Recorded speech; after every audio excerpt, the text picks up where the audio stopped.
एक दिन एक समझदार किसान अपनी बकरी को चराने जंगल गया।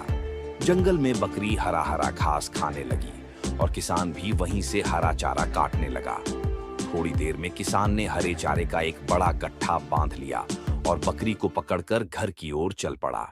तभी रास्ते में अचानक एक शेर सामने आ गया। शेर ने किसान से कहा, मैं भी तुम्हारे साथ तुम्हारे घर चलूंगा। किसान थोड़ा घबराया, लेकिन हिम्मत करके बोला, ठीक है, तुम भी साथ चलो। अब तीनों, किसान, बकरी और शेर, साथ साथ चलने लगे। कुछ दूर जाने पर रास्ते में एक बहुत बड़ी नदी आ गई। नदी किनारे एक नाव खड़ी थी, लेकिन नाव में एक बार में सिर्फ तीन ही चीजें बैठ सकती थीं। अब समस्या यह थी कि यहाँ चार चीजें थीं: किसान, बकरी, शेर और चारा। किसान सोच में पड़ गया। किसान ने मन ही मन सोचा, अगर मैं बकरी और चारा छोड़कर गया तो बकरी चारा खा जाएगी। अगर बकरी और शेर को साथ छोड़ दूं तो शेर बकरी को खा जाएगा। किसान ने समझदारी से काम लिया। सबसे पहले वह बकरी को नाव में बैठाकर नदी पार ले गया।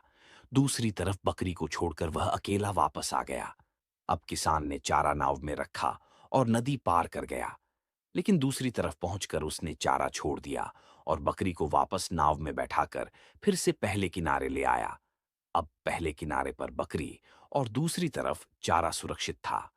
फिर किसान ने शेर को नाव में बैठाया और नदी पार ले गया। शेर को चारे के पास छोड़कर किसान फिर अकेला वापस आया।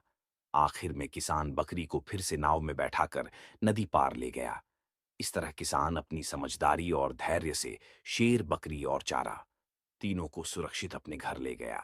शिक्षा: समस्या कितनी भी बड़ी क्यों न हो, अगर दिमाग ठंडा रखकर सोचें तो हर मुश्किल का हल निकल सकता है। अगर कहानी अच्छी लगी हो तो लाइक और सब्सक्राइब कर दो।